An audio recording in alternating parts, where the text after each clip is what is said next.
Year రేపు 17 September ముఖ్యమంత్రి గారు ఓవైసీని పొగుడతాడు. పేదల గొంతుగా ఏమని పేదల గొంతుగా ఏ పేదల గొంతుగా ఏ పేదలను సేవ చేసిండు ఓవైసీ అనే వ్యక్తి. వాళ్ళ కుటుంబం అడ్డగోలుగా దోసుకుంటుంది. వాళ్ళ అలా హైదరాబాద్ ఉన్న వాళ్ళ బిల్డింగ్ కూలబడి చేత కాదు, మీ అంతా చూస్తా అన్నాడు, మీ సంఘం చూస్తా అన్నాడు. అటువంటి వ్యక్తి అలా రాష్ట్ర ముఖ్యమంత్రి గారికి పేదల గొంతులకి పేదల జాగ్రత్త కబ్జా చేసిన వ్యక్తి. అటువంటి ఎంఏ పార్టీ వాళ్ళు పేదల గొంతుగా కాంగ్రెస్ పార్టీ ఉంటుంది. మొదటగా కాంగ్రెస్ పార్టీ తిట్టింది ఎంఏ పార్టీని, మొదటిదాకా తిట్టింది. అంటే అధికారంలో ఎవ్వరుంటే వాళ్ళ సంఖ్యలో వచ్చే పార్టీ ఎంఏ పార్టీ, వాళ్ళని సంఖ్యలు వేసుకునే పార్టీలు BRS party, MA party, Congress పార్టీలు. ఈ విధానం మంచి కాదు. 17 సెప్టెంబర్ విషయంలో నిక్కచ్చిగా వివరించాలి. తెలంగాణ రాష్ట్ర సమాజం ఆలోచించాలి. మనల్ని వంచినటువంటి రజాకర్ల పార్టీ ఎంఏ పార్టీ, రజాకర్ల దళం పార్టీ ఎంఏ పార్టీ, వాళ్ళ కొమ్ము కాస్తున్న బీఆర్ఎస్ కాంగ్రెస్ పార్టీ విధానాలను వాళ్ళ ప్రజలు ఆలోచించాలి. మాకు వీరుడు చూడు సర్దార్ పటేల్, సర్దార్ పటేల్ యొక్క వీరత్వాన్ని మేము ఎప్పుడు మర్చిపోం. ఇవాళ రేపు కూడా నిజాం మెడల్ వంచింది సర్దార్ పటేల్. ఆయన మాకు వీరుడు, ఆయన వారసులం. మేము మా పార్టీ కూడా ఆయన వారసుల పార్టీ. పెద్ద విగ్రహం పెట్టినాం మేము గుజరాత్ లో. ఈరోడు పడతాం. ఈడ కూడా మా ప్రభుత్వం వచ్చినప్పుడు మీ లెక్క ఇవాళ ఎంఏం పార్టీ భయపడి వెనకపోయే ప్రసక్తి లేదు.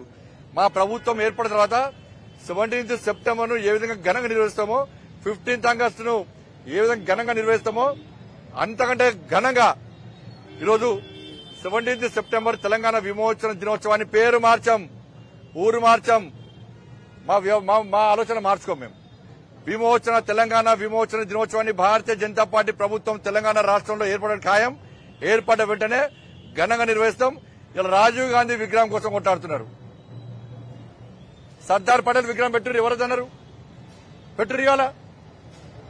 ఇవాళ మొదదానికేమో అంతమంది విగ్రహాలు లోలి, తర్వాత మళ్ళీ హైడ్రాలు లోలి, మళ్ళీ ఇప్పుడు మళ్ళీ విగ్రహాలు స్టార్ట్ అయింది.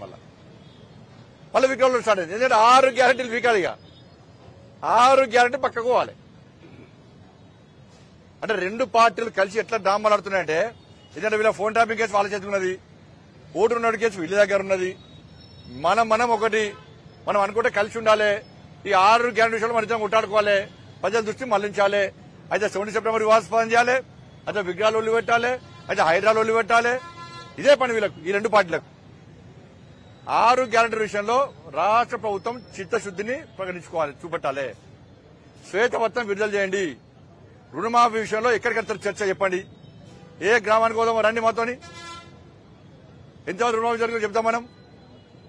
ఎంతమందికి 2,500 రూపాయలు ఇచ్చారు, ఎంతమంది రైతు భరోసా ఇచ్చారు, ఎంతమందికి 10,000 రూపాయలు రైతు కూలీలకు ఇచ్చారు, 1,200 రూపాయలు, ఎంతమంది బోనస్ ఇచ్చారు, 2,500 రూపాయలు ఎంతమంది మహిళలకు ఇచ్చారు, గోల్డ్ ఎంతమందికి ఇచ్చారు, తులం గోల్డ్ ఎంతమందికి స్కూటీలు ఇచ్చారు, ఎంతమందికి ఉద్యోగాలు ఇచ్చారు, ఎంతమంది ఉద్యోగస్తులకు ఇలా 5 డిఏలు ఇచ్చారు, ప్రమోషన్లు ఇచ్చారు, 317 విషయంలో మీ ఆలోచన ఏంది?